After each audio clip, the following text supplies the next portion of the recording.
आप सभी बच्चों का बहुत बहुत स्वागत है।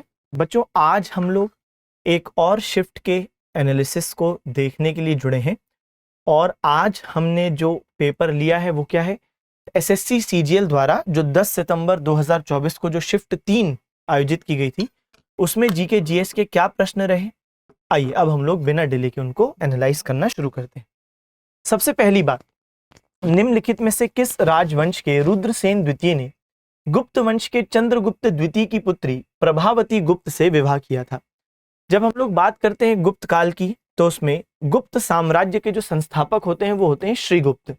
श्रीगुप्त के बाद अन्य राजा आते हैं जैसे घटोत्कच, फिर आगे ये कड़ी चलती रहती है, चंद्रगुप्त प्रथम, समुद्रगुप्त, चंद्रगुप्त द्वितीय। अब हम देखते हैं कि जो चंद्रगुप्त द्वितीय थे उनने कई सारे जो मैट्रिमोनियल अलायंसेस यानी वैवाहिक संबंध जो स्थापित किए, उनका एक ये भी उद्देश्य था कि भाई उससे उनका आसपास के जो छोटे छोटे राज्य हैं उनसे दोस्ती और गहरी हो जाए, यानी वैवाहिक संबंधों से पॉलिटिकल अलायंस भी बन रहे हैं, राजनीतिक संबंध भी स्थापित हो रहे हैं। और उसी दिशा में चंद्रगुप्त द्वितीय साहब ने किससे विवाह किया, तो उनने विवाह किया नाग वंश की राजकुमारी जिनका नाम था कुबेर नाग। इनसे इनने खुद विवाह किया और इनसे ही उत्पन्न जो पुत्री थी जिनका नाम था प्रभावती गुप्त। क्या नाम था? प्रभावती गुप्त। जब वे बड़ी हुई तब उनकी शादी किससे करवाई गई? एक और वंश था दक्कन भारत में उस समय, क्योंकि जो गुप्त लोग थे तो बेटा वो तो मेनली नॉर्थ इंडिया में थे, लेकिन यहां पर हम लोग देखते हैं कि दक्कन भारत में था वाकटक वंश और नॉर्थ इंडिया में कौन सा है? गुप्त वंश। और यहां पर कौन सा? वाकटक वंश। तब इनने अपनी बेटी प्रभावती गुप्त की शादी वाकटक वंश के एक राजकुमार से करवा दी और जिनका नाम क्या है? रुद्रसेन द्वितीय। तो कुल मिला के यही इस प्रश्न का सही जवाब है, तो वाकटक वंश। अब ध्यान देंगे तो चंद्रगुप्त द्वितीय, भाई इनका एक बहुत ही इंपॉर्टेंट टाइटल है विक्रम आदित्य।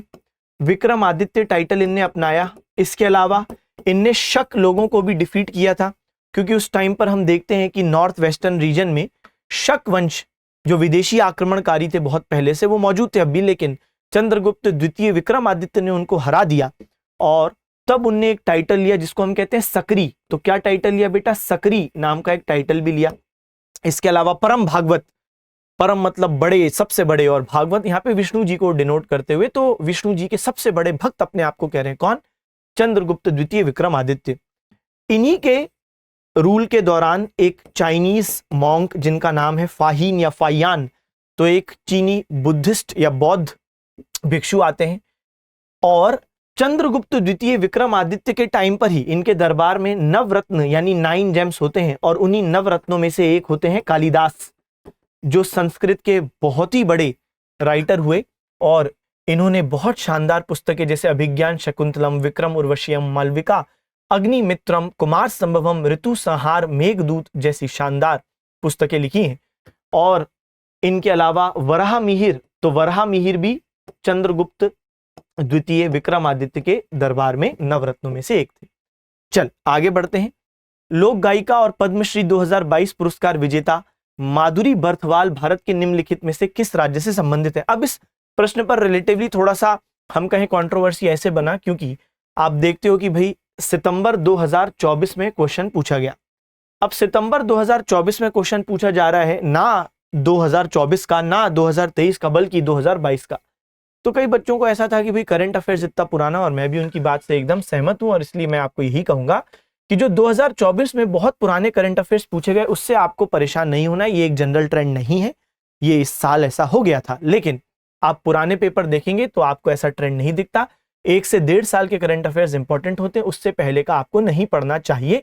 भले ही 2024 में ऐसे प्रश्न देखने को मिल भी गए, तब भी मैं आपको यही रिकमेंड करूंगा कि आप 1 से 1.5 साल के करंट अफेयर्स ही पढ़ें। इतना पुराना करंट अफेयर पढ़ना, पहली बात तो उसमें बहुत ज्यादा समय लगेगा कि 2 साल 3 साल पुराने पढ़ रहे हो, प्लस जरूरी नहीं कि आपके शिफ्ट में उसका पेपर आ भी जाए, क्वेश्चन आ भी जाए, और ये भी जरूरी नहीं कि अगर क्वेश्चन आ भी गया तो आपसे बन भी जाए।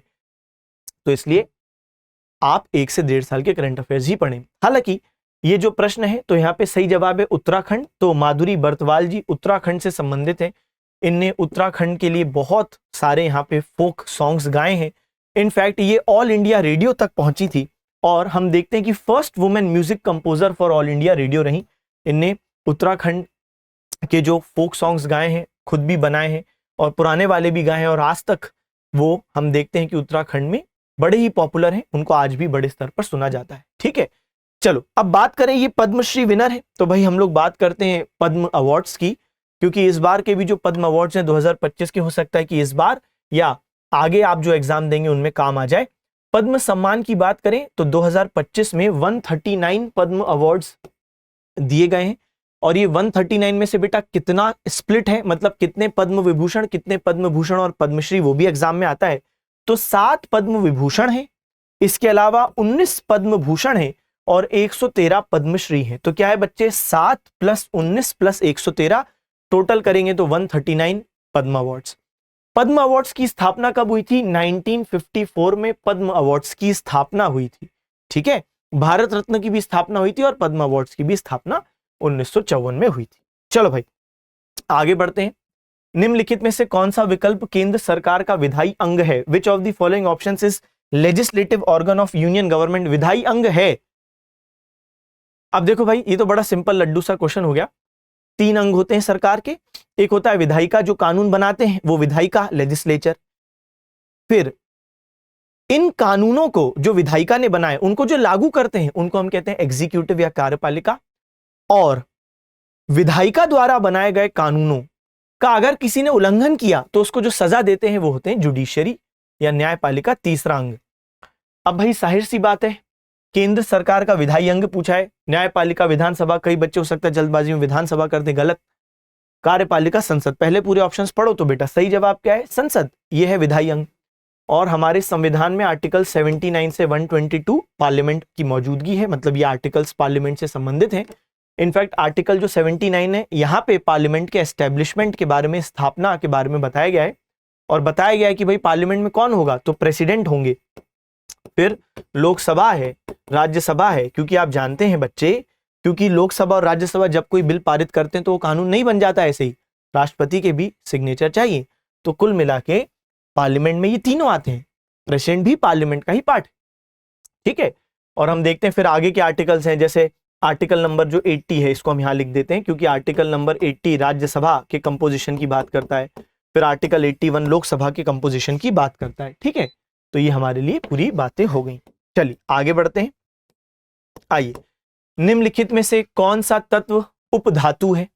तो ये साइंस के जो क्वेश्चन है वो साइंस के एक्सपर्ट फैकल्टी देखेंगे। आगे बढ़ते हैं हम लोग अपनी अगली चीज पे। भारतीय संविधान की गणतंत्र विशेषता किस देश से ली गई है? आप जानते हैं कि हमारे देश का संविधान जो है, हमने कई सारे देशों से बहुत सारी अच्छी चीजें पिकअप की हैं। ठीक है, और फ्रांस का जो कॉन्स्टिट्यूशन है बच्चे, वहां से हमने क्या लिया है? वहां से हमने लिया है लिबर्टी, इक्वलिटी, फ्रेटर्निटी, है ना, उदारवाद, समता, भाईचारा, जो हमारे प्रियम्बल में हमने रखे हैं ना शब्द, वो हमने कहां से लिया बेटा? फ्रेंच कॉन्स्टिट्यूशन से ही लिया है, प्रियम्बल यानी प्रस्तावना। इसके अलावा फ्रांस के ही कॉन्स्टिट्यूशन से हमने रिपब्लिक का भी कॉन्सेप्ट लिया। रिपब्लिक मतलब क्या होता है? गणतंत्र, यानी जब आपका head of the state elected हो, है ना, जब आपका हेड ऑफ द स्टेट है वो इलेक्टेड हो, वो मोनार्की नहीं है, वो हेरिडिटरी नहीं है। ठीक है, हेरिडिटरी मोनार्की नहीं, वो इलेक्टेड है। ठीक है, वो इलेक्शन के माध्यम से आता है, जैसे हमारे भारत देश में राष्ट्रपति इलेक्टेड है, भले ही वो इलेक्शन इनडायरेक्ट है, आप लोग घर से निकल के वोट नहीं करते राष्ट्रपति के चुनाव के लिए, लेकिन आपने जिन लोगों को रिप्रेजेंटेटिव बना के भेजा है वो लोग राष्ट्रपति के चुनाव में वोट करते हैं, तो इनडायरेक्ट इलेक्शन है, इलेक्शन तो है। तो when the head of the state is elected, तब हम बोलते हैं क्या है? रिपब्लिक। तो ये हमने फ्रांस से ही, फ्रांस के संविधान से लिया है। इसके अलावा आयरिश कॉन्स्टिट्यूशन से बड़ी फेमस चीज हमने ली है DPSP, directive principles of state policy, नीति निर्देशक सिद्धांत, nomination of members to Rajya Sabha. बाकी हम डिटेलिंग क्लास में करते ही हैं, लेकिन अभी हम लोग मोटा मोटा डिस्कस कर लें। ब्रिटिश कॉन्स्टिट्यूशन से हमने क्या लिया? सबसे important, parliamentary form of government. तो जो संसदीय प्रणाली है हमारे सरकार की, वो हमने वहां से ली। इसके अलावा रिट्स, तो जो रिट है, इसके अलावा कैबिनेट सिस्टम हमने वहां से लिया, रूल ऑफ लॉ। ठीक है, इसके अलावा ऑस्ट्रेलियन कॉन्स्टिट्यूशन से क्या लिया है? कॉन्करेंट लिस्ट ली है, समवर्ती सूची, है ना, कि केंद्र और राज्य दोनों ही किन किन विषयों पे कानून बना सकते हैं। जॉइंट सिटिंग का कॉन्सेप्ट हमने यहीं से लिया है कि कभी कोई डेडलॉक हो जाता है लोकसभा राज्यसभा में, तो उस डेडलॉक को खत्म करने के लिए जॉइंट सिटिंग आयोजित की जाती है। कुल मिला के एक मैं मोटा मोटा आपको आइडिया दे रहा हूं। प्रश्न का सही जवाब तो फ्रेंच कॉन्स्टिट्यूशन है। आइए आगे बढ़े। निम्नलिखित में से किस राज्य ने 2021 में राज्य में पंजीकृत समाचार पत्र हॉकरों के लिए एक सामाजिक सुरक्षा योजना की घोषणा की?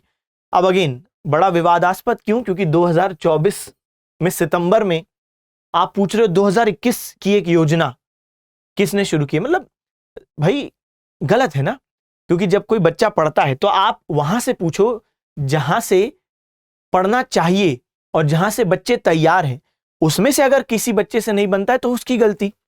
लेकिन ऐसी चीज पूछना 2021 3-4 साल पुराना आप क्वेश्चन पूछ रहे हो, इसका क्या औचित्य है?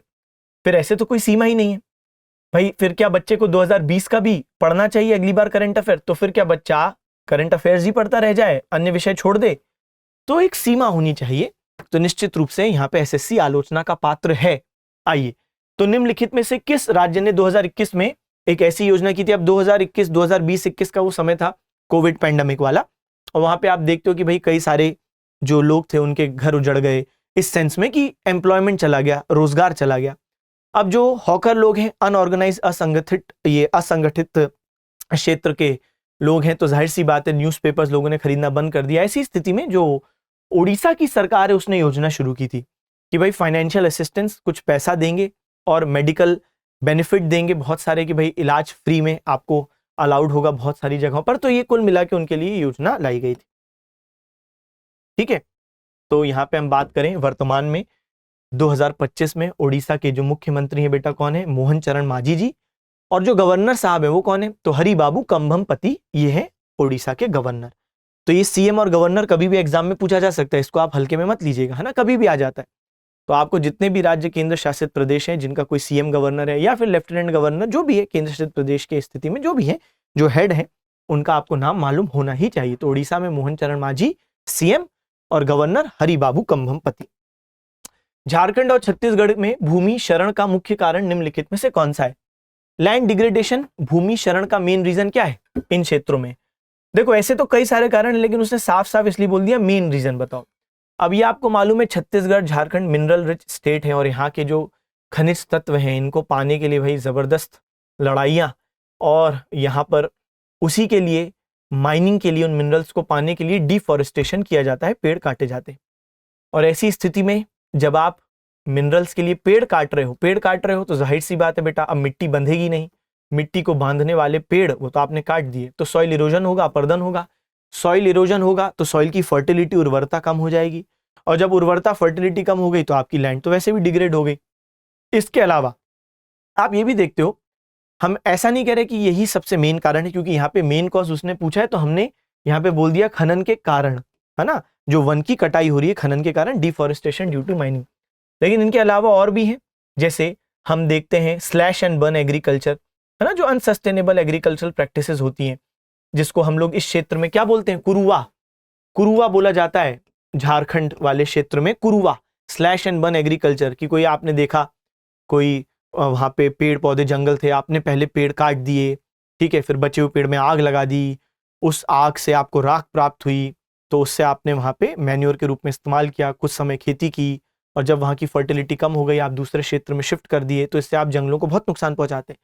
तो इस तरीके की प्रैक्टिसेस भी लैंड डिग्रेडेशन का कारण है। इसके अलावा हम देखते हैं ओवर ग्रेजिंग, है ना, इसके अलावा भी बहुत सारी चीजें हैं, जैसे अर्बनाइजेशन हो गया, बहुत तेजी से रैपिड अर्बनाइजेशन हो गया। ठीक है, चलिए तो हम लोग आगे बढ़ते हैं। मुख्य कारण मैंने बता दिया। तो लैंड डिग्रेडेशन का सबसे बड़ा कारण क्या है? Deforestation due to mining. Additional चीज लिखी हुई है आपके लिए। चलो भाई, फिर क्या बोला है? त्वरित महिला साक्षरता कार्यक्रम उन जिलों में शुरू किया गया था जहां 2001 की गणना के आधार पर महिला साक्षरता दर थी। अब ऑब्वियस सी बात है कि जब आप देख रहे हो कि कुछ ऐसे इंडिया के क्षेत्र 2001 सेंसस में पाए गए जहां पर फीमेल लिटरेसी रेट इतना कम था कि आपने सोचा कि यहां पर तुरंत स्तर पर हमको लिटरेसी बढ़ाने के लिए काम करना है, तो आपने क्या किया? एक प्रोग्राम वहां शुरू कर दिया। लेकिन क्वेश्चन ने पूछा है कि वो कितना फीमेल लिटरेसी रेट था? सही जवाब है 30% से कम, 30% से कम। 2001 में कई ऐसे क्षेत्र थे जहां पे 30% से कम फीमेल लिटरेसी रेट था, तो वहां पर एक अलग से प्रोग्राम शुरू किया गया। वर्तमान बात करें तो आज भी भाई महिला जो फीमेल लिटरेसी रेट है, महिला साक्षरता दर है, काफी कम। मैं 2011 सेंसस के बारे में बता रहा हूं। वर्तमान इसलिए बोल रहा हूं क्योंकि 2021 सेंसस अभी तक हुआ नहीं है, 2011 ही हमारे पास सबसे लेटेस्ट सेंसस अवेलेबल है। उसके अनुसार इंडिया का लिटरेसी रेट 74% है, जिसमें मेल्स का कितना है 82.14 और महिलाओं का कितना है 65.46। तो अभी भी महिलाओं का बहुत कम है, ओवरऑल बात हो रही है। अभी भी हम लोग इसमें से अगर निकालने लग जाएंगे कि कहां पर बहुत ज्यादा कम है तो हमको बिल्कुल क्षेत्र मिल जाएंगे, लेकिन अभी हम उसमें नहीं जाते। तो 74% ओवरऑल है इंडिया का, पुरुषों का 82.14 और महिलाओं का 65.4। इनमें भी ये क्वेश्चन आता है सबसे ज्यादा लिटरेसी रेट केरल, सबसे कम राज्यों में कहां बिहार। तो बेटा ये सब डेटा आपके लिए मैं यहाँ पे दिखा रहा हूं, इसको जरूर पेन डाउन कीजिएगा। बाकी क्लास में तो हम लोग सब एक एक चीज डिस्कस करते हैं, लेकिन आप इसको जरूर पेन डाउन कीजिएगा ताकि आप कुछ इस क्लास के एनालिसिस से, इस वीडियो देखने के साथ साथ कुछ एक्स्ट्रा लेके भी जाओ। केंद्र शासित प्रदेश में उच्चतम साक्षरता दर, हाईएस्ट लिटरेसी रेट, अगर यूनियन टेरिटरी में आ जाओ तो लक्षद्वीप है, और सबसे कम कहां पर है, दादरा और नगर हवेली। ऐसे याद रख सकते हो कि भाई जिनके पास अपनी हवेलियां होंगी वो कहां पढ़ाई लिखाई करेंगे, हवेली है उनकी, पढ़ने की जरूरत नहीं, इसलिए साक्षरता दर कम है। ऐसे सिर्फ याद रखने के लिए हम लोग कर रहे हैं, ठीक है। तो केरल और बिहार राज्यों में हाईएस्ट और लोएस्ट, और यूनियन टेरिटरी में लक्षद्वीप और दादरा नगर हवेली हाईएस्ट लोएस्ट। चलो, राष्ट्रीय खेल विश्वविद्यालय कहां स्थित है, आप सुनिएगा। ये आपका 2024 में भी सीजीएल में आया, यही क्वेश्चन आपका 2023 सीजीएल में भी आया था। यानी in current affairs in MCQ series जो हम प्रीवियस ईयर क्वेश्चन की चला रहे हैं, इसमें आपके डबल फायदे ये हैं। एक तो फायदा आपको दिख रहा है कि आपको पता चलता है कौन से सब्जेक्ट से कैसे क्वेश्चन आते हैं, कौन से टॉपिक से क्वेश्चन आते हैं। एक और चीज आपको ये पता चलती है कि क्या क्वेश्चन आया, और वो क्वेश्चन एग्जैक्टली रिपीट भी हो जाते हैं। जैसे ये बेस्ट एग्जांपल, हाँ करंट अफेयर्स के तो नहीं होंगे, लेकिन ये वाले, ये 2023 में सीजीएल में भी आया था और 2024 में भी आ गया। क्या, राष्ट्रीय खेल विश्वविद्यालय कहां स्थित है, मणिपुर में स्थित है, ठीक है, मणिपुर में स्थित है। अब आप सोचो नॉर्थ ईस्ट में स्थित है, कितनी बड़ी बात है। और ना सिर्फ ये, कोई ऐसा मत सोचो कि नॉर्मल सा कोई खेल विश्वविद्यालय, नहीं भाई, ये जो यूनिवर्सिटी है ना, यहाँ पर ना सिर्फ अलग अलग स्पोर्ट्स सिखाए जा रहे हैं, कोच हैं शानदार वाले, लेकिन यहाँ पे रिसर्च भी की जा रही है कि किस तरीके से प्लेयर्स को आप और ज्यादा साइंटिफिकली एडवांस बनाओगे। भाई आप किसी को फिजिकली ट्रेन कर सकते हो, उसकी स्पीड अगर वो धावक है तो बढ़ा सकते हो रेगुलर ट्रेनिंग से, लेकिन साइंटिफिकली बहुत सारी चीजें अगर वो करता है रेस के दौरान, तो हो सकता है वो और ज्यादा एफिशिएंट हो। तो उस पर रिसर्च वर्क और बेस्ट प्रैक्टिसेस दुनिया भर से अपनाकर काम किया जा रहा है, ये बहुत अच्छी बात है। यानी कुल मिला के साइंटिफिक तरीके से स्पोर्ट्स पर काम 2018 में इसको स्थापित किया गया था, ठीक है भाई, तो ये दिमाग में रखना। आगे बढ़ते हैं। 2021 तक लगभग 70 लाख किलोमीटर वर्ग क्षेत्रफल वाला विश्व का सबसे बड़ा जल निकासी बेसिन कौन सा बना है। ये बड़ा सिंपल इसलिए क्वेश्चन मैं कहूंगा क्योंकि आप ज्योग्राफी में स्कूल लेवल पे ही इसके बारे में पढ़ते हो, अमेज़न बेसिन है ना। तो भाई अमेज़न बेसिन, तो आप देखते हो कि 70 लाख वर्ग किलोमीटर सबसे बड़ा बेसिन है। बेसिन समझते हो, जैसे एक ये नदी है, ठीक है, जैसे हमने बोल दिया ये एक नदी है, हमने बोला ऐसे जा रही है, इस साइड जा रही है। अब ये तो हो गई नदी, लेकिन इस नदी में बहुत सारी और जो सहायक नदियां गिरती हैं, ट्रिब्यूटरीज जो गिरती हैं, तो इससे बनता है बेसिन। तो अगर मैं कहूंगा अमेज़न रिवर, तो मैं सिर्फ इस नदी की बात कर रहा हूं जो बीच में है। अगर मैं कहता हूं, क्या मैं कहता हूं बेसिन, तो बेसिन का मतलब है और भी सहायक नदियां इसमें गिर रही हैं। बेसिन जैसे वॉश बेसिन होता है ना, वॉश बेसिन, वॉश बेसिन में क्या होता है कि आप जैसे यहां पर पानी डाल रहे हो, यहां पे पानी डाल रहे हो, वो अंत में आ जा रहा है इधर, तो पानी फ्लो करके इधर आ जा रहा है ना, यही बात। तो अमेज़न बेसिन इसका एकदम सही जवाब है। ओके, तो यहाँ पे आप देख सकते हो ये अमेज़न बेसिन है, और यहाँ पे अमेज़न रिवर है, और ये आप देख रहे हो कि अटलांटिक ओशियन में ये पूरा बेसिन का पानी फिर ड्रेन हो रहा है अटलांटिक ओशियन में, ठीक है। चलो, निम्नलिखित में से कौन सी विशेषता एवीज की नहीं है, तो ये साइंस के क्वेश्चन है, साइंस के एक्सपर्ट फैकल्टी देखेंगे। निम्नलिखित में से किस राज्य में भौगोलिक परिस्थितियों के कारण रेल परिवहन का विकास कम है। ये सिंपल क्वेश्चन है भाई, आप यहाँ पे ऑप्शंस के अनुसार भी देख सकते हो कि नॉर्थ ईस्टर्न जो क्षेत्र होते हैं, जो स्टेट्स होते हैं, वहां पर टेरेन, जो ज्योग्राफिकल टेरेन है, कहीं ऊंचा कहीं नीचा, स्टीप माउंटेन्स हैं, खड़ी पहाड़ियां हैं, तो वहां पर रेलवे का विकास मुश्किल है। इनफैक्ट सिक्किम अभी तक भारत का एक ऐसा राज्य बना हुआ है जहां पर एक भी रेलवे स्टेशन नहीं है। एक रेलवे स्टेशन यहां पर बन रहा है, मैं उसका नाम भी आप लोगों के लिए लाया हूं ताकि आपको एक एडिशनल डिटेल मिल जाए। उसका नाम है रैंगपो, ये अभी कंस्ट्रक्शन चल रहा है, ठीक है, कंस्ट्रक्शन इन प्रोसेस है, वर्क इन प्रोग्रेस है, लेकिन अभी तक भी सिक्किम में कोई भी कंस्ट्रक्टेड रेडी रेलवे स्टेशन नहीं है, ठीक है। चलो भाई आगे बढ़ते हैं। इनमें से कौन सी पुस्तक अपने संबंधित लेख के साथ गलत तरीके से जोड़ी गई है। चलो, हिंद स्वराज महात्मा गांधी जी ने लिखी, हाँ। गीतांजलि टैगोर साहब ने, हाँ। Discovery of India Subhash Chandra Bose ने, नहीं। तो डिस्कवरी ऑफ इंडिया बच्चे किसकी है? जवाहरलाल नेहरू जी की किताब है। और जब क्विट इंडिया मूवमेंट के दौरान, भारत छोड़ो आंदोलन के दौरान इन्हें गिरफ्तार करके रखा गया था अहमदनगर दुर्ग में, अहमदनगर फोर्ट में, तब इनने जेल के दौरान सोचो पुस्तक लिखी थी डिस्कवरी ऑफ इंडिया। ठीक है, और फिर आगे चल के ये 1947 से लेकर 64 तक इंडिया के फर्स्ट प्राइम मिनिस्टर भी बनते हैं और इनने ही डिस्कवरी ऑफ इंडिया लिखी है। बात करें क्विट इंडिया मूवमेंट की, भारत छोड़ो आंदोलन की, तो जो भारत छोड़ो आंदोलन है वो 8 अगस्त 1942 को शुरू हुआ था और उसमें गांधी जी का बड़ा एक फेमस नारा उन्होंने दिया था, वो था करो या मरो। तो क्या दिया था? करो या मरो, डू और डाई। चल आगे बढ़े। निम्नलिखित में से कौन कवि थे जिनने 1913 में साहित्य के लिए नोबेल पुरस्कार जीता? जब हम बात करते हैं साहित्य में, लिटरेचर में नोबेल प्राइज 1913 में, तो ना सिर्फ पहले इंडियन, ना सिर्फ पहले एशियन, बल्कि पहले नॉन यूरोपियन, सबसे पहले नॉन यूरोपियन जिनने 1913 में जीता है लिटरेचर में नोबेल प्राइज, तो सबसे पहले नॉन यूरोपियन जिनने नोबेल प्राइज जीता लिटरेचर में वो है रविन्द्रनाथ टैगोर साहब। ठीक है, गीतांजलि उनकी वो पोयम थी। और बात करें रविन्द्रनाथ टैगोर जी के बारे में, इनने 2 देशों के नेशनल एंथम लिखे, भारत और बांग्लादेश। भारत का नेशनल एंथम जनगण मन और बांग्लादेश का अमार सोनार बांग्ला। तो ये दुनिया के एकमात्र व्यक्ति हैं जिन्होंने 2 देशों का नेशनल एंथम लिखा है। इसके अलावा इनको ब्रिटिशों ने नाइटहुड की उपाधि भी दी थी, सर रविन्द्रनाथ टैगोर इनको कहा जाता था, लेकिन जलियांवाला बाग कांड के बाद इनने उस नाइटहुड की उपाधि को लौटा दिया। इनके जो पिताजी हैं देवेंद्रनाथ टैगोर, उनने तत्वबोधिनी सभा स्थापित की थी जो कि एक सामाजिक धार्मिक सुधार संगठन था। क्या नाम था? तत्वबोधिनी सभा। उसी नाम से एक पत्रिका भी शुरू की थी। किन्ने? इनके पिताजी ने, देवेंद्रनाथ टैगोर। बहुत सारी बातें इनके बारे में। तो इनके बड़े भाई, ये तो छोटे हैं, इनके बड़े भाई थे सत्येंद्रनाथ टैगोर, पहले इंडियन बने थे जिन्होंने Indian civil service exam clear किया था। खैर अभी के लिए इतना ठीक है, इंफॉर्मेशन ओवरलोडिंग नहीं होनी चाहिए। चलिए, राष्ट्रीय कथक नृत्य संस्थान national institute of Kathak dance कहां पर है? तो हम देखते हैं बच्चे, नेशनल जो इंस्टीट्यूट ऑफ कथक डांस है वो कहां पर स्थित है? तो सॉरी, वो कौन से साल स्थापित हुआ, ये आपसे प्रश्न पूछता है। 1964 में ये स्थापित हुआ। सबसे पहली बात, इसे कथक केंद्र भी बोला जाता है। क्या बोला जाता है? कथक केंद्र। तो ये जो आपका national institute of Kathak dance है, इसे कथक केंद्र भी बोला जाता है। ये दिल्ली में मौजूद है, 1964 में स्थापित हुआ था। तो हम देखते हैं कि स्टैटिक जीके में जो क्लासिकल डांस वाला जो टॉपिक है, उस क्लासिकल डांस में भाई ये बहुत महत्वपूर्ण चीज है जो आपको दिमाग में रखनी है। ठीक है, यहां से क्वेश्चन आते हैं। अकेडमीज कहां पर है? जैसे आपने जवाहरलाल नेहरू डांस अकेडमी के बारे में सुना होगा, नॉर्थ ईस्ट की पहली डांस अकेडमी, उस पर भी एक शिफ्ट में क्वेश्चन आ चुका है और यहाँ पे भी हम देख रहे हैं। तो ये आपको अकेडमीज कहां पर है, किस साल स्थापित हुई, उसको दिमाग में रखना है। कथक किस राज्य से उत्पन्न है? तो भाई उत्तर प्रदेश। ऐसे याद रखो, कहाँ के लोग थकते नहीं हैं? यूपी के लोग थकते नहीं। एक और चीज, कथक को नटवरी भी कहा जाता है। क्या कहा जाता है? नटवरी। क्योंकि कथक निकला किस नृत्य से? रासलीला।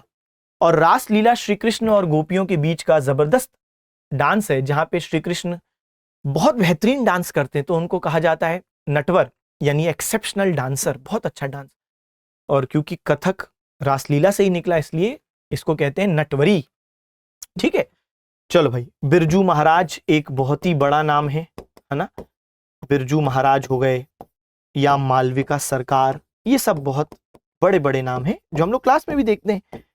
तो ये भी बड़ा, हम कहें कि ये सब चीजें तो कभी भी आ सकती हैं। सितारा देवी, तो बिरजू महाराज, मालविका सरकार, सितारा देवी। ठीक है, कथक करने वाले फेमस लोग। चलो भाई, वर्ष 2020-21 के लिए निम्नलिखित में से किस राज्य में 15 वर्ष और उससे अधिक आयु के व्यक्तियों में सबसे कम बेरोजगारी दर थी? अब यहां पे अब आपसे पूछ रहा है सबसे कम बेरोजगारी दर। कई सारे बच्चे ईयर देख के डर गए कि अरे बाप रे, 2024 में 2020-21 का पूछ रहे हो, लेकिन असल में जो रिपोर्ट्स आती हैं वो थोड़ी आगे आती हैं और पुराने साल की आती है, इसलिए आपको ऐसा दिख रहा है। ठीक है, तो हम देखें कि भाई यहाँ पे जो हमें ऑप्शंस दिए गए हैं, इन ऑप्शंस में सबसे कम बेरोजगारी दर, अनएम्प्लॉयमेंट रेट है छत्तीसगढ़ का। लेकिन आज का डेटा बदल चुका है। मैं अब आपके सामने आज का डेटा ला रहा हूं। National sample survey office, NSSO जिसे बोलते हैं ना, तो बेटा उसका रीसेंट डेटा है, ये आपको दिमाग में रखना है क्योंकि ये आपके एग्जाम में काम में आ सकता है। क्या वर्तमान में बात करें सबसे कम अनएम्प्लॉयमेंट, है ना, तो सबसे कम बेरोजगारी, सही जवाब है एमपी। और आप देखते हो कि छत्तीसगढ़ नीचे है, गुजरात ऊपर है। यानी मैं ये बताना चाह रहा हूं कि जब ये प्रश्न आया था तब छत्तीसगढ़ ऊपर था और गुजरात नीचे था। छत्तीसगढ़ में अनएम्प्लॉयमेंट कम थी, है ना। लेकिन अब हम देखते हैं कि भाई मध्य प्रदेश ऊपर है और गुजरात सेकंड नंबर पर, छत्तीसगढ़ थोड़ा नीचे शिफ्ट हो गया। तो आज अगर क्वेश्चन आएगा तो गुजरात अनएम्प्लॉयमेंट में बेहतर काम कर रहा है ना, मतलब अनएम्प्लॉयमेंट में, बेरोजगारी में वो बेहतर काम कर रहा है। समझ गए इस सेंस में कि भाई वहां बेरोजगारी कम है। चलो भाई आओ आगे बढ़ते हैं। इसी तरीके से अब हमको एक चीज समझनी है कि अगर हम बात करें हाईएस्ट अनएम्प्लॉयमेंट, कि भाई सबसे ज्यादा बेरोजगारी कहां है। अभी तो हमने वो देखे कि जहां पर कम बेरोजगारी है, लेकिन हाईएस्ट अनएम्प्लॉयमेंट, ज्यादा बेरोजगारी कहां पर है। तो सबसे ज्यादा बेरोजगारी लक्षद्वीप, अगेन एनएसएसओ का डेटा है, ठीक है, जो मॉस्पी के द्वारा ही जो एनएसएसओ संबंधित है उनका ही ये डेटा है। ठीक है बच्चे, तो लक्षद्वीप में सबसे ज्यादा अनएम्प्लॉयमेंट है, यानी बुरी बात है। फिर अंडमान निकोबार, तो यहां पे सबसे ज्यादा बेरोजगारी, फिर यहां पर, फिर हम देखते हैं केरल, नागालैंड और मणिपुर। तो आपको बस इतना दिमाग में रखना है, क्वेश्चन अगर मान लो आता है कि भाई आज सबसे, भाई इसको क्या हो गया, चलो इसको ऐसे कर देते हैं। हाँ, तो क्वेश्चन अगर आता है कि आज अनएम्प्लॉयमेंट, बेरोजगारी दर सबसे कम कहां पर है, तब आपको क्या बताना है भाई, एमपी में बेरोजगारी दर सबसे कम है।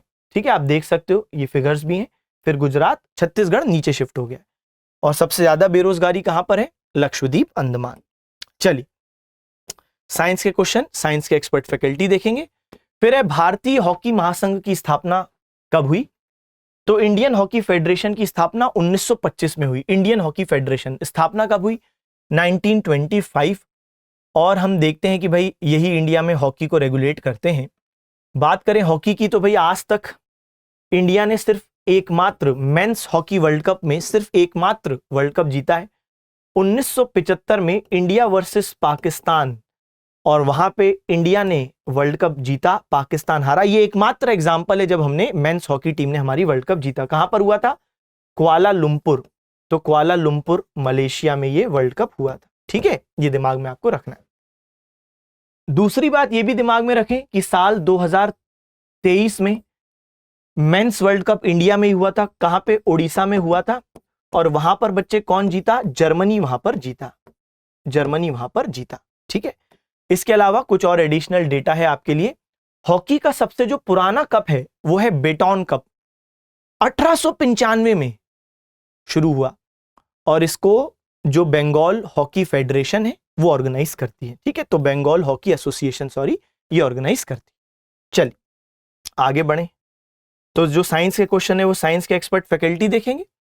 आगे देखिए, हिमाचल प्रदेश द्वारा स्वीकृत मुख्यमंत्री सुख आश्रय योजना से किस वर्ग के लोगों को लाभ मिलेगा।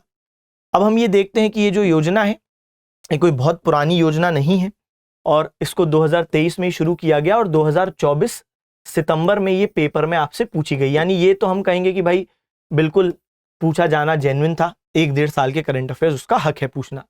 और ये मुख्यमंत्री सुख आश्रय योजना बेसिकली ये है कि यहाँ पे फाइनेंशियल असिस्टेंस, पैसा दिया जाएगा किस हिसाब से, तो यहाँ पर विकलांग बच्चों, निराश्रित महिलाओं, जो निराश्रित महिलाएं हैं, है ना, जिनको समाज ने बहिष्कार कर दिया है, जिनका कोई नहीं, वरिष्ठ नागरिक, तो यहाँ पे वित्तीय सहायता मिल रही है। सबके लिए अलग अलग है।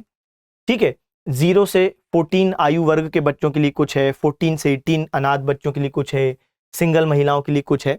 तो कुल मिला के फाइनेंशियल असिस्टेंस यहाँ पे दिया जाएगा, मेडिकल बेनिफिट भी दिए जाएंगे। ठीक है, तो अनाथ, दिव्यांग बच्चे, निराश्रित महिलाएं। लेकिन आपसे ये क्वेश्चन नहीं आएगा।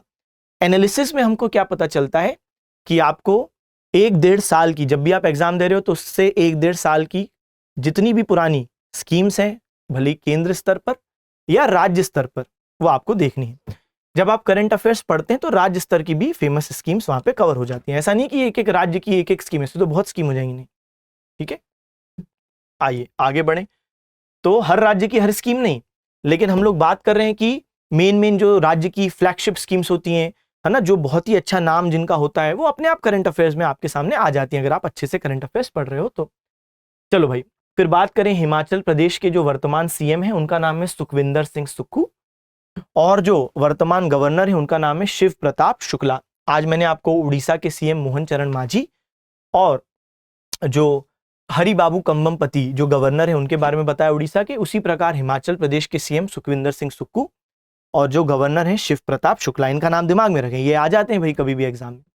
चलो, सांगकेन अरुणाचल प्रदेश में निम्नलिखित में से किस धर्म के लोगों द्वारा मनाया जाने वाला त्योहार है? बेटा, जो सांगकेन त्योहार है अरुणाचल प्रदेश में बौद्ध धर्म के लोग मनाते हैं। तो अरुणाचल प्रदेश तो यहां पे आपको दिख ही रहा है। अब इस पर्टिकुलर फेस्टिवल में साफ पानी बुद्ध की जो मूर्ति होती है, गौतम बुद्ध की, उनकी मूर्ति पर स्प्लैश किया जाता है, उनको साफ किया जाता है ना, प्यूरिटी का प्रतीक है। ठीक है, तो यह है बेसिकली सांगकेन और बौद्ध त्योहार है अरुणाचल प्रदेश का।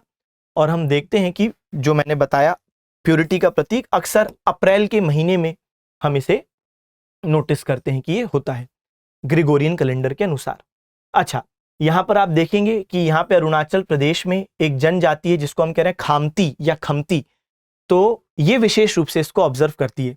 और भी समुदाय करते हैं, लेकिन विशेष रूप से कभी मान लो इतना डेप्थ में वो चला जाए जो पूछ ले कि सांगकेन कौन सी जनजाति करती है, तब आप क्या बताओगे? तो खामती या खमतीस। ठीक है भाई, तो यहाँ पे अप्रैल महीना बुद्धिस्ट फेस्टिवल है, बाकी चीजें मैंने बता दी। चलिए आगे बढ़ते हैं। अगला देखो, अगस्त 2021 में लॉन्च की गई पीएम उज्ज्वला 2.0 योजना का उद्देश्य क्या है? व्यवसायिक उपयोग के लिए निशुल्क एलपीजी कनेक्शन, लाभार्थियों को 20 मिलियन एलपीजी कनेक्शन, लाभार्थियों को 10 मिलियन एलपीजी कनेक्शन। ये सही है। अब सुनो ध्यान से, ये बड़ी फेमस स्कीम है उज्ज्वला। इसको 2016 में शुरू किया गया था। उद्देश्य क्या था कि भाई कई ऐसे क्षेत्र वहां पे महिलाएं काम कर रही हैं घरों में, कोई एलपीजी कनेक्शन नहीं है, तो पुराने पारंपरिक तरीकों से ही वो खाना उन पकाया जा रहा है, जैसे लकड़ी जला के, कोयला जला के, और जिससे ना सिर्फ पर्यावरण को नुकसान है बल्कि उस व्यक्ति को खुद भी नुकसान है लंबे समय तक, इस प्रकार के गैसेज अगर वो इनहेल कर रहा है। इसलिए क्लीन फ्यूल के रूप में एलपीजी कनेक्शन दिए जा रहे हैं। ठीक है, और यहां पे बोला डिपॉजिट फ्री, कोई पैसा नहीं लेगी सरकार, आपको एलपीजी कनेक्शन देगी। 2016 में शुरू हुई थी। शुरुआत में 8 करोड़ इस तरीके से हाउस होल्ड्स को टारगेट किया गया। ठीक है, और फिर माना गया कि 2019 तक पहला टारगेट पूरा हुआ। यह था उज्ज्वला 1.0। फिर 2021 में उज्ज्वला 2.0 शुरू किया गया, जहां पर 1 करोड़ जो बच गए उनके लिए एलपीजी कनेक्शन। तो 1 करोड़ कितना होता है? 10 मिलियन होता है ना। तो आप तो यूट्यूब वाली दुनिया के हो भाई। 1 मिलियन 10 लाख, तो 10 मिलियन क्या होगा? तो 10 मिलियन होगा 1 करोड़। ठीक है, तो ये बात होगी। चलिए आगे बढ़े। एमजी म्यूजिक अवार्ड्स प्रतिवर्ष निम्नलिखित में से किस राज्य द्वारा प्रदान किए जाते हैं? देखो, एमजी का मतलब है यहाँ पे महात्मा गांधी म्यूजिक अवार्ड्स, और ये प्रेजेंट किए जाते हैं एनुअली किस स्टेट द्वारा? नागालैंड। तो नागालैंड की सरकार नागालैंड क्षेत्र के जो आर्टिस्ट म्यूजिशियंस हैं जो अच्छा काम कर रहे हैं उनको ये अवार्ड देते हैं। और नागालैंड को वैसे भी लैंड ऑफ फेस्टिवल्स कहा जाता है। जैसे यहाँ पे एक बड़ा फेमस फेस्टिवल है जिसको हम लोग कहते हैं हॉर्नबिल फेस्टिवल, जो 1 से 10 दिसंबर के बीच में ऑब्जर्व किया जाता है, बहुत शानदार है ना। तो लैंड ऑफ फेस्टिवल्स नागालैंड को वैसे भी बोलते हैं। यहीं पे एमजी महात्मा गांधी जी के नाम पर ये म्यूजिक अवार्ड्स। चल, यदि किसी बैंक की परिसंपत्तियां देनदारियों से अधिक हैं तो इसे इस प्रकार दर्ज किया जाएगा। If assets of a bank are greater than liabilities it will be recorded as. पहले हम समझे असेट्स और लायबिलिटीज क्या होता है। जैसे कोई बैंक है, उसके पास जो लोगों ने डिपॉजिट रखे हैं, जैसे आपने एफडी फिक्स डिपॉजिट रखा है, ये क्या है? ये बेटा लायबिलिटी है, क्योंकि ये बैंक को उस व्यक्ति को चुकानी है ना, लायबिलिटी है। प्लस इस पर इंटरेस्ट रेट भी बैंक देता है। जैसे आपने एफडी बनाई तो उस पर इंटरेस्ट रेट देता है ना, 7%, साढ़े जो भी है। तो कुल मिला के ये है लायबिलिटी, क्योंकि आपको किसी और को चुकाना है। असेट क्या होता है? जैसे बैंक ने लोन दिया 100 रुपए का किसी को, 100 रुपए के लोन पर अब इंटरेस्ट रेट लगा दिया मान लो जितना भी, और मान लो 100 रुपए के लोन पर मिल रहा है कितना बैंक को? 110 वापस मिल रहा है। तो कुल मिला के ये बैंक के लिए असेट है। असेट क्यों है? क्योंकि यहां पे उसके 100 रुपए जो उसने दिए थे वो बढ़कर 110 होके वापस आया है। तो यहाँ पे उसका पैसा और पैसा बना रहा है। यही हुआ ना, बैंक का जो पैसा था उसने और पैसा बनाया, तो ये उसके लिए एसेट है क्योंकि यहां से उसकी कमाई हो रही है ना। तो जहां से कमाई हो रही है वो एसेट है, और जो आपको पैसा देना है वो लायबिलिटी है। तो बैंक के लिए एसेट क्या होते हैं? लोन्स, या अगर कोई बैंक ने कोई प्रॉपर्टी लेके रखी है वो एसेट है। शेयर्स में पैसा निवेश किया है वो एसेट है ना, या फिर कोई इक्विपमेंट है उसके पास वो एसेट है। तो जब एसेट लायबिलिटी से ज्यादा है तो ये क्या होगा? ये होगा नेटवर्थ, कि भाई कितना एसेट लायबिलिटी से ज्यादा है तो उतनी ज्यादा नेटवर्थ होगी। ठीक है, चल, तो मुझे आशा है कि यहां पे आप लोग इस बात को समझ पाए। आगे क्या है? दिल्ली सल्तनत के निम्नलिखित विभागों में से किसका पुनर्गठन बलबन द्वारा किया गया? तो दिल्ली सुल्तानों में हम देखते हैं कि भाई अलग अलग दिल्ली सल्तनत में वंश आए। सबसे पहला वंश आया स्लेव डायनेस्टी, या जिसे हम कहते हैं गुलाम वंश, और इसमें एक रूलर थे जिनका नाम था बलबन, और उनने एक विभाग स्थापित किया दीवाने अर्ज। एक वो अर्ज होता है अर्ज किया है शायरी वाला, और एक ये अर्ज है दीवाने अर्ज मिलिट्री डिपार्टमेंट। इस डिपार्टमेंट का काम क्या था कि भाई दीवाने अर्ज का एक हेड होता था अरिज ए ममालिक, उसका काम था देखना, इस डिपार्टमेंट का काम, इसके हेड का काम था देखना कि सोल्जर्स का रिक्रूटमेंट हो रहा है और उन सोल्जर्स को टाइम पर वेतन मिल रहा है, उनको यूनिफॉर्म मिल रही है, अस्त्र शस्त्र मिल रहे हैं। ये सब काम था दीवाने अर्ज का देखना। आगे चल के और भी बहुत सारे डिपार्टमेंट आते हैं, जैसे एक दीवाने रियासत होता है। क्या नाम होता है? दीवाने रियासत।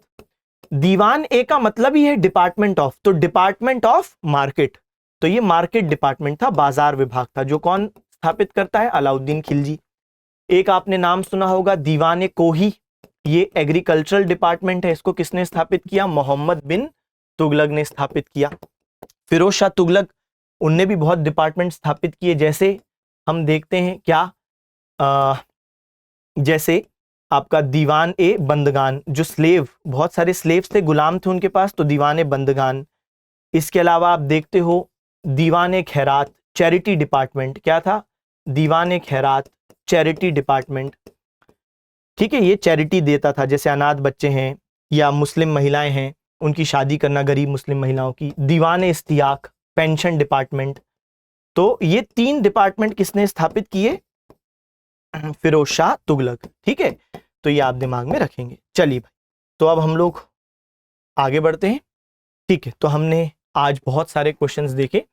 मुझे आशा है कि एनालिसिस आपको फायदा दे रहा होगा, इससे आपको बहुत सारी चीजें जानने समझने को मिल रही होंगी। बताइएगा कमेंट सेक्शन में ये वीडियोस, एनालिसिस, ये श्रृंखला को कैसी लग रही है, हम आपके लिए और बेहतर क्या कर सकते हैं, आपके सिलेक्शन को सुनिश्चित करने के लिए और क्या बेहतर शुरू कर सकते हैं, जरूर बताइएगा। पढ़ते रहें, सिलेक्शन ले, अपने माता पिता का नाम रोशन करें। Okay, bye bye, thank you, tata, see you.